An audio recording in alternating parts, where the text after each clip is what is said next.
Hi everyone, I'm glad you're joining us. Come on in, come on in. We got a topic for you today. This is Under the Rug, and I am Yolanda Belker Calvin, and I have two friends with me today, and we're going to be talking about the effects of being molested, raped, fondled by someone you know and love dearly, and by someone you just know.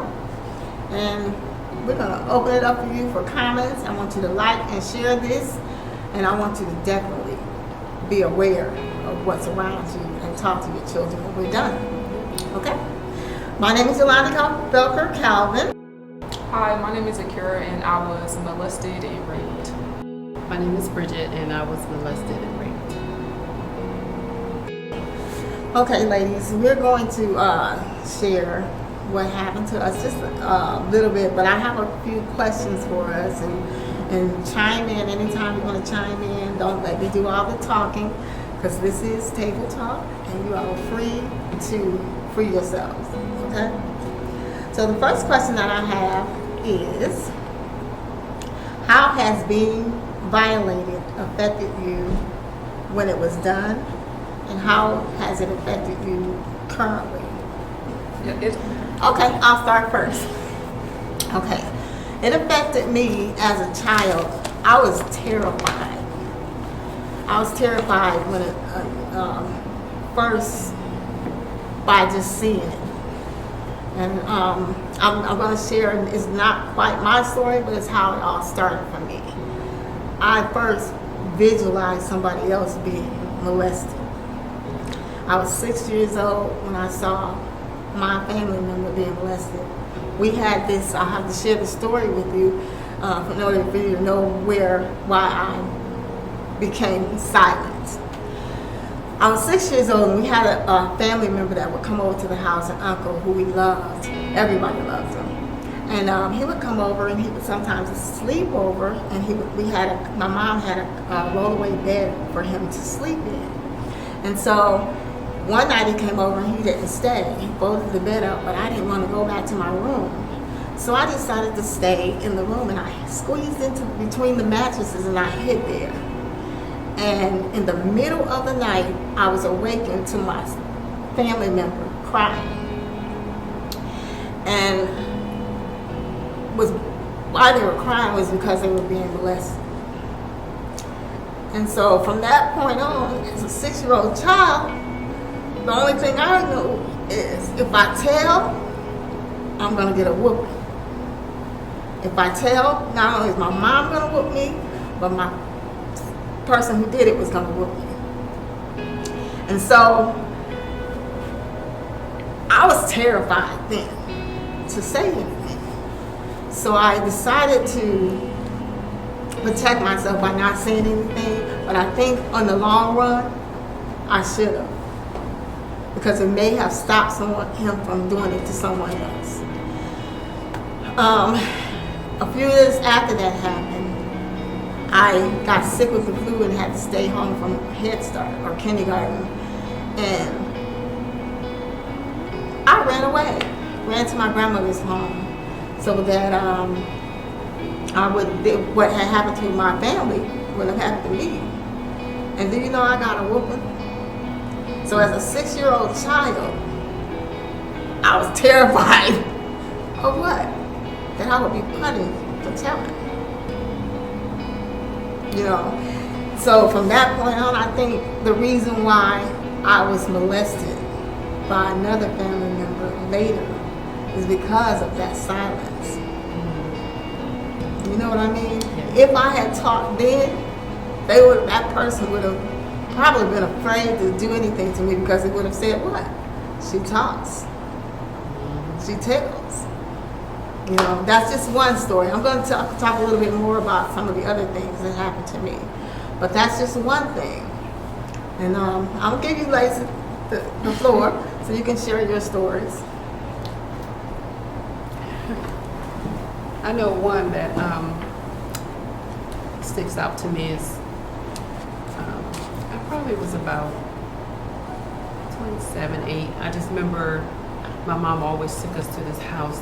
That's where everybody go, you know, they party. And this and that, and all the kids play together, and we was having fun, so we always wanted to spend the night, of course. And just remember the girls were in one room, the guys in one room, and like you said, this particular family member, I really, like you said, I liked him. I mean, that was, this is the house, this is my family member, this is the guy, So I just remember waking up and, he had his hands between my legs and.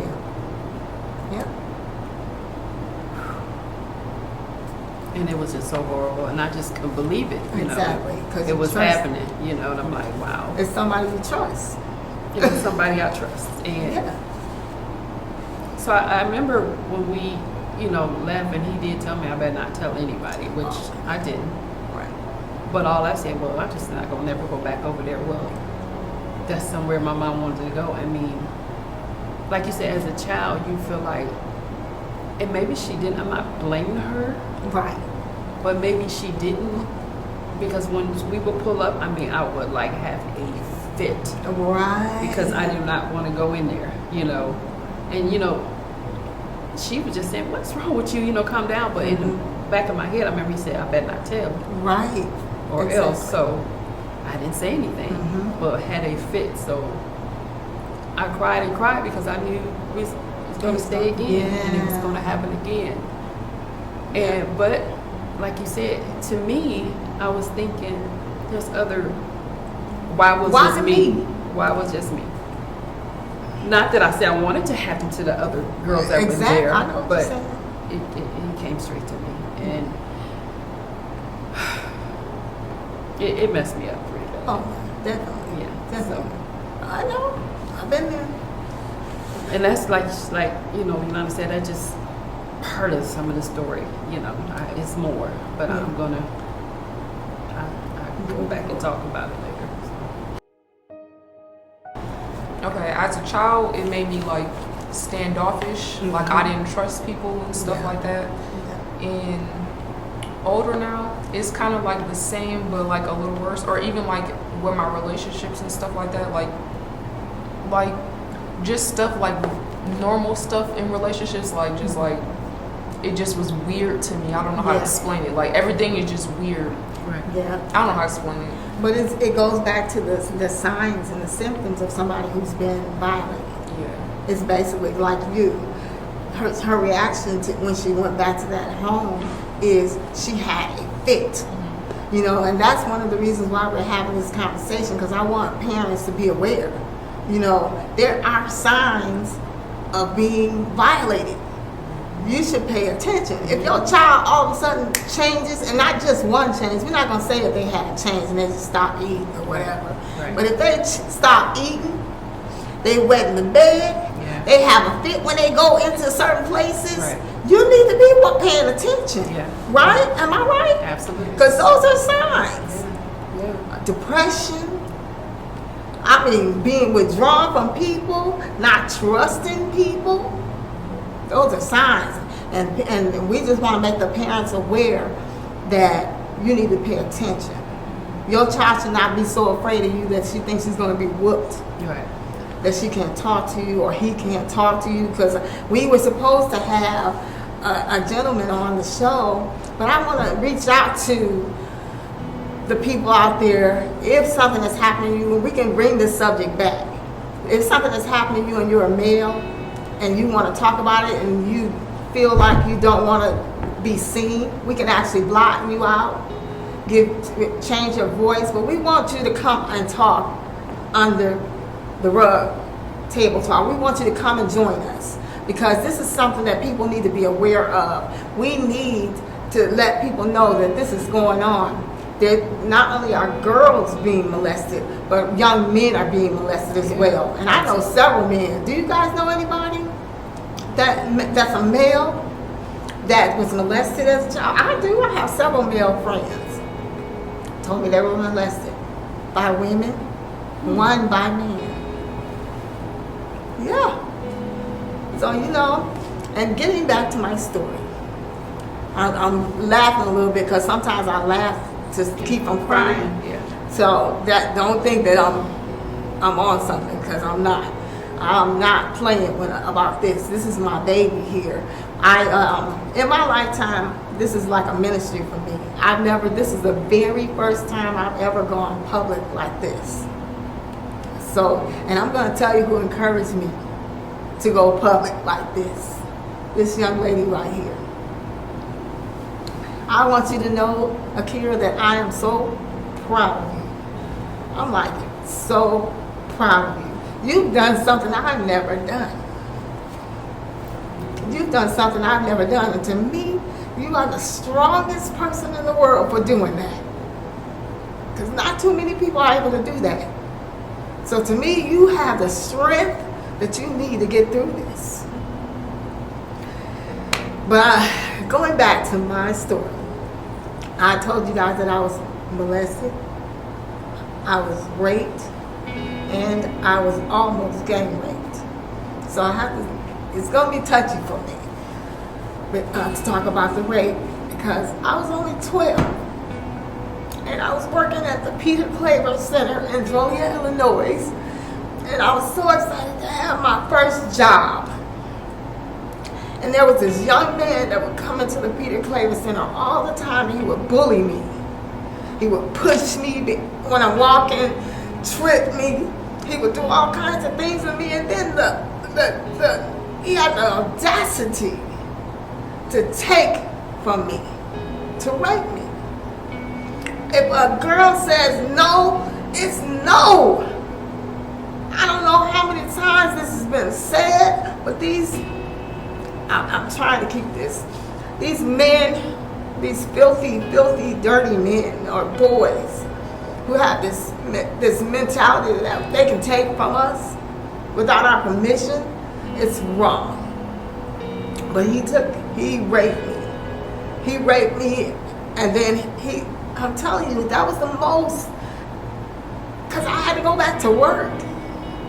I had to pull my clothes up and go to the bathroom, clean myself up, and go back to work. It was so embarrassing. It was so traumatic.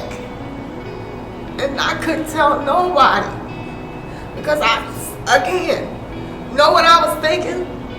I'm going to go home and tell mama, and she's going to say, you ain't have to have no business with your fast tail business. What? We've got to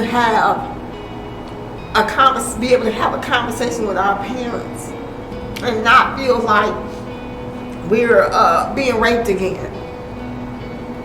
So parents, if you have somebody who you think has been molested, one of the things you don't do is re-traumatize them by telling them it's your fault.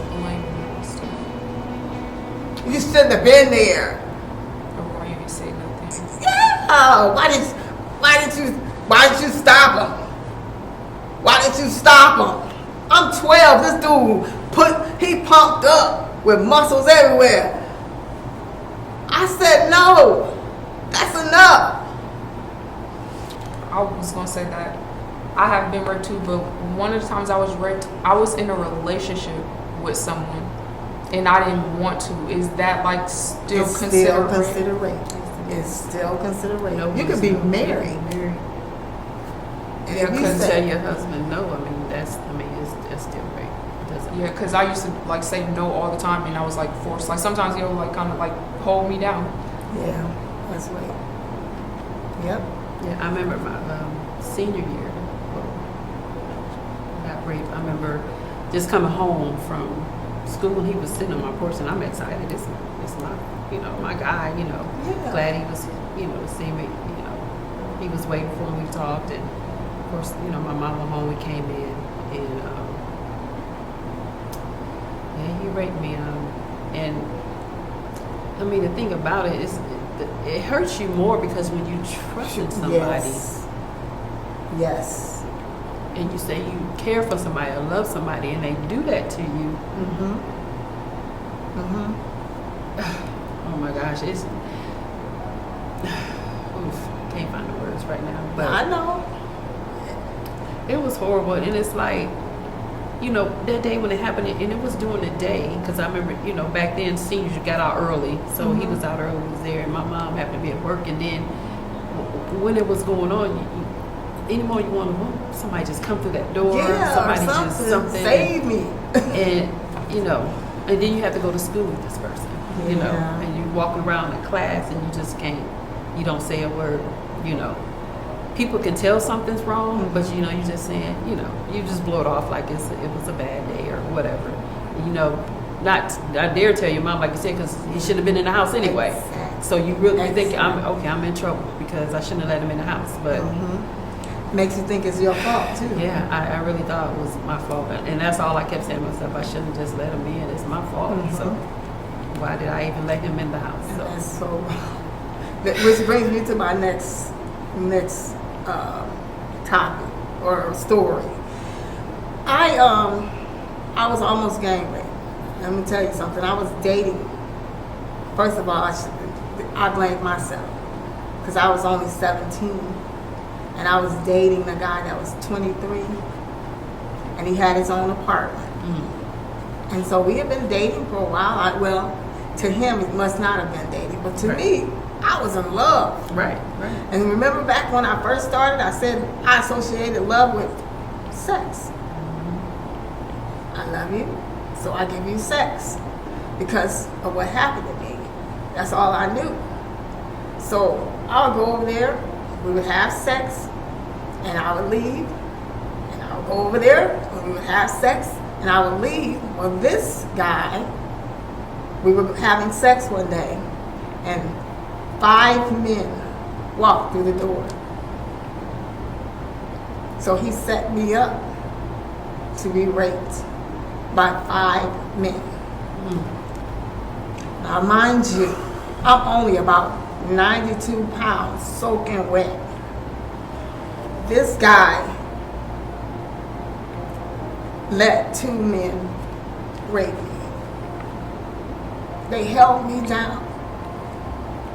And by the time the 3rd one got ready to rape me, I just looked in the eye and said, "Why are you doing this?"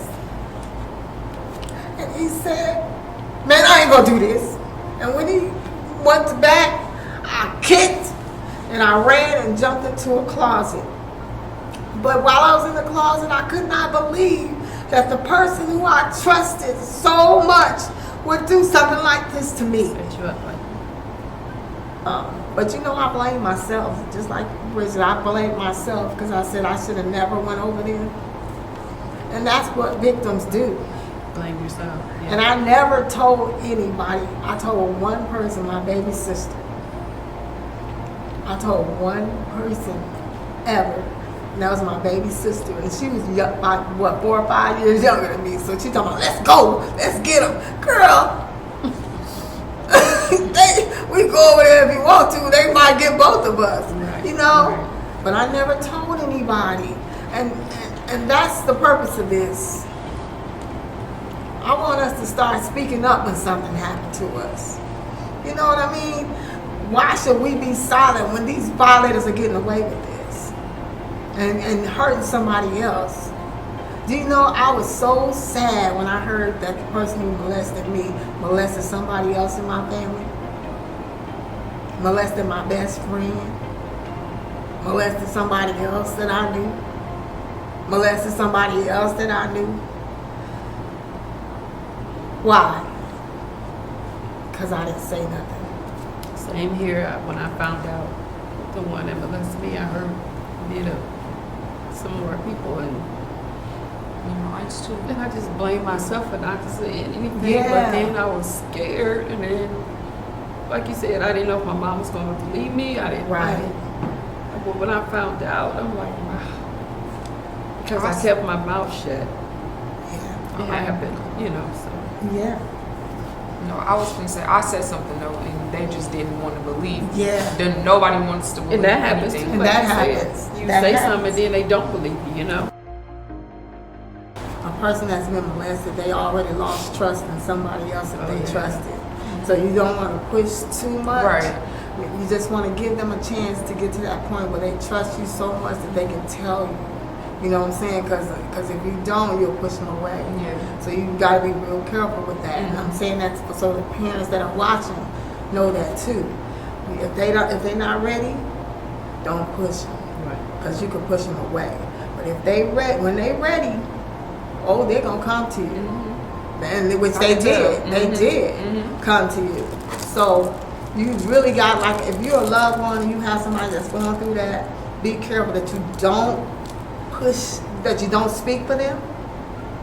You don't want to speak for them, because then what they're gonna say is, she telling, and I didn't tell her to tell. She's taking control over me.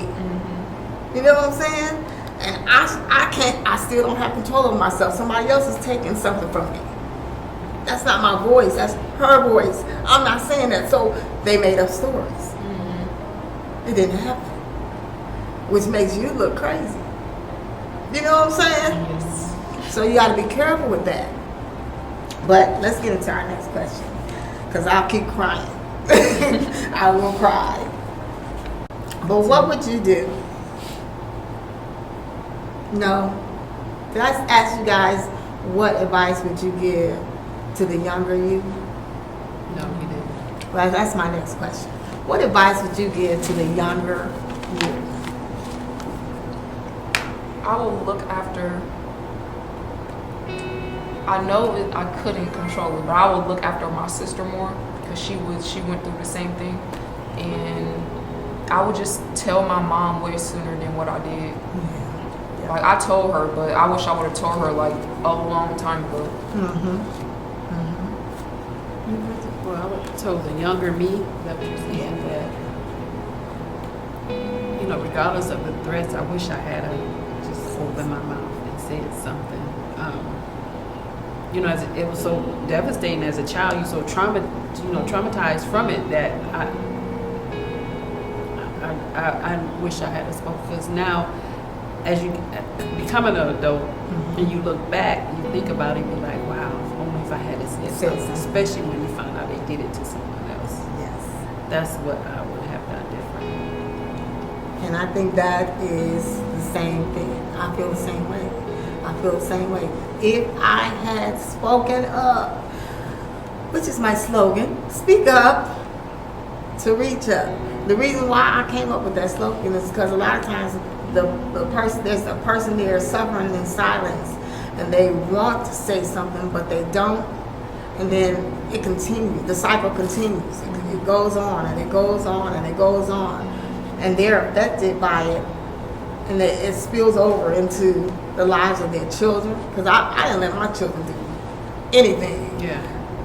Not anything because of it. So I wish I had said something. I believe. I don't know what the outcome would have been, but I know it would have stopped. It would have stopped the madness if I had just spoke up. It would have stopped it. And I can't go back. But I can talk now, and every chance that I get, I do. I've never spoken publicly like this, but I've always ministered to people when they come to me. And I've had several people, several women, several men to come to me with the same issues. And I've been able to share that way. But I've never come out. One time I did. Let me take that back. One time I stood up and testified in church. And you know that church hurt? That church hurt? I sure got it that day. You don't say that. You don't speak out about that. Oh no, baby, I feel sorry for you, but don't talk about that. And that's messed up. Isn't it messed up? Yes. We are hurting. People who are molested and raped and fondled, they're hurting. And if you come to the church, and I'm not beating down the church, don't get me wrong, it was that particular church.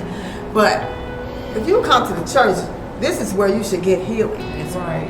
Am I right? Shouldn't be gossiping about it. Shouldn't be gossiping about it. Shouldn't be talking Making about it. you feel Shouldn't be bad. making you feel even worse. Should not be raping you all over again. But they do. When you tell them, talk about it. Let's yes, let's get her some help if she needs to. get some help. It should be counseling. Yes. For this, it should be counseling. Because you know what? I did the statistics on this, and it says 1 out of every 6 woman has been raped. So I guarantee some of these mothers been raped. I guarantee some of these mothers been molested. I guarantee. So why not have some open forum like this where people can share and talk and get over it? Come with some scriptures. Because I'm going to tell you, there was a few scriptures that helped me. One of them was, whatsoever you do to the least of my brother, that you do unto me. And then what made me get over it real quick is when I said, God, they touched you. They made you cry. They made you hurt. Yes. You hurt when I hurt. You cry when I cry. You suffer when I suffer. Yep. Then I read another scripture that said, vengeance is mine, said the Lord, I will repay. I was really, had my chest out then. I was like, okay, well, God, get him. Yes. And then as my relationship grew with God, I stopped saying get him and I started saying save him, Lord. Save him. Save them, sanctify them, fill them with the Holy Ghost, change them, clean them up, and change their mind, change their heart. Take away that heart of stone and let them see themselves, because then they will never touch another child again. But that comes with a stronger relationship with God, though. It wasn't until I got closer to him that I was able to start loving them again. And I agree with that because, you know, the one that molested me, I never forget. I know for a fact he was following me over at Kroger's in the South Gate. And then I start freaking out. I'm not going in there because I feel like he's following me now. But then I'm like, I got to get over this fear. And then in my heart, you know, as I got closer with God, maybe he's feeling some type of way. Maybe he's feeling guilty. So finally one day, I never forget, I was standing in the back, you know, looking at the fish, and I could see his silhouette. And I turned around and I said, I forgive you. But it does. It comes when you get closer to God. You start to realize that God forgave me for what I've done. Yep. And so why I should forgive my brother. And from that day forward, he never came back. Maybe he needed that too. Wow. So. Oh, Yeah. that's something. Okay. Well, this has been a great talk, you guys, and I appreciate you coming. Thank you, Kira. Thank you, Bridget. Do you guys have anything else you want to say? I just want to say that I think y'all should come and talk with us. Yes. And I agree with that. And I was glad I was able to come and talk and share with everybody, because this is the first time I ever talked out like this, but I have talked about it. But just if I can help somebody, and you hear my story, ladies, even gentlemen, we're here. Yes. Just come share it with us. Yes. We won't judge you. A judgment-free zone. That's right. A judgment-free zone. Yes. Thank you, ladies. You're welcome. Okay, guys, listen. Under the rug. You guys like, share, keep it going. See you next week.